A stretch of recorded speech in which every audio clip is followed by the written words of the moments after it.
আপনারা জামাতের মস্তিষ্ক দ্বারা এই মুহূর্তে পরিচালিত হচ্ছেন। জামাতের নেতৃত্বে বাংলাদেশে কখনো কোনো আন্দোলন সফল হয়েছে? এনসিপি বাংলাদেশে নতুন বন্দোবস্তের রাজনীতির কথা বলে নতুন ভণ্ডবস্তের রাজনীতি করছে। আমি তাদেরকে বলবো, গঠনমূলক রাজনীতি করেন। আপনারা জামাতের মস্তিষ্ক দ্বারা এই মুহূর্তে পরিচালিত হচ্ছেন। জামাত অত্যন্ত চালাক এবং ধুরন্ধর একটি রাজনৈতিক দল। তারা নিজেরা দেখবেন বিএনপির স্থানীয় প্রতিনিধি তাদের সাথে আন্তরিকতা বজায় রাখছে এবং যে সময় সংসদ চলে সেই অধিবেশন চলাকালীন সময়ে মাননীয় প্রধানমন্ত্রীকে নিয়ে বেশ প্রশংসা করে বক্তব্য দেয় এবং অন্যান্য মন্ত্রীদের সাথে সাক্ষাৎ হলে বেশ প্রশংসা করে। আবার মাঠে গিয়ে দেখি যে তারা গণ অভ্যুত্থানের হুমকি দেয়। এমনকি এই এনসিপি নেতৃবৃন্দের মাধ্যমে নানানভাবে মাননীয় প্রধানমন্ত্রীকে এবং আমাদের মন্ত্রীদেরকে গালিগালাজ করাচ্ছে। এনসিপি বর্তমানে যা করছে এগুলো জামাতের পরামর্শই করছে। এই জন্য জামাত এবং এনসিপিকে বলবো, যদি এইভাবে আপনারা রাজনৈতিক পরিবেশকে নষ্ট করেন তাহলে কিন্তু তার উত্তম জবাব দেওয়ার জন্য আমরাও প্রস্তুত আছি। আপনারা সরকারের নির্বাচিত মন্ত্রীদেরকে আপনারা গালিগালাজ করবেন আর বলবেন যে আমরা কিছু বলতে পারবো না, এটা তো ভাই হয় না। সরকারের বিরুদ্ধে জামাত এবং এনসিপির যে কোনো চক্রান্ত সেগুলো শক্তভাবেই মোকাবেলা করা হবে। আর আমরা তো গণঅভ্যুত্থান হুমকি দিয়ে আমাদের কিছু হচ্ছে না। জামাতের নেতৃত্বে বাংলাদেশে কখনো কোনো আন্দোলন সফল হয়েছে? জামাত কখনোই বাংলাদেশে কোনো গণঅভ্যুত্থানের নেতৃত্ব দিতে পারবে না। দেখেন, নাহিদ ইসলাম এনসিপির আহ্বায়ক, সে কি বলেছিল?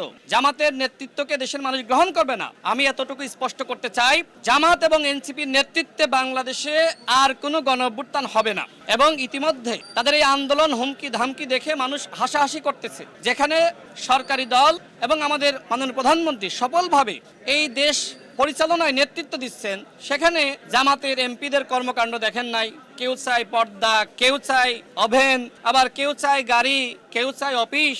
এগুলো তাদের কমিটমেন্ট ছিল। নির্বাচনের আগে বলেছিল যে ক্ষমতায় গেলে আমরা সরকারি সুযোগ সুবিধা নিব না। এখন তারা বলছে যে সরকারের একজন এমপি যে সুযোগ সুবিধা পায় আমিও তাই পাবো। তাহলে আপনি কিভাবে বিরোধী দল থাকবেন? সরকারের সমস্ত সুযোগ সুবিধা সমানভাবে নিয়ে বিরোধী দল হিসেবে থাকা যায় না।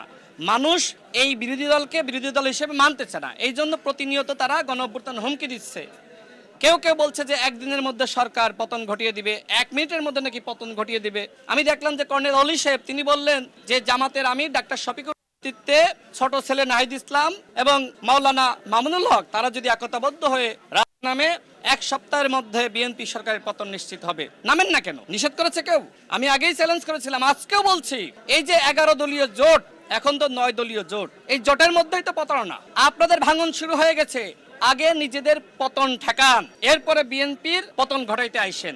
আপনাদের নেতৃত্বে কোনো আন্দোলন সংগ্রাম হবে না। বরং এতটুকু বলতে চাই, এই বাংলাদেশে জামাত ইসলাম যে রাজনীতি করছে, আমাদের শহীদ প্রেসিডেন্ট জিয়াউর রহমান এবং পরবর্তীতে দেশনেত্রী বেগম খালেদা জিয়া তাদেরকে রাজনীতি করার সুযোগ দিয়েছিলেন, যে কারণে রাজনীতি করার সুযোগ পেয়েছে। খবরের কাগজ, নিখাত, নির্ভীক, নিরপেক্ষ।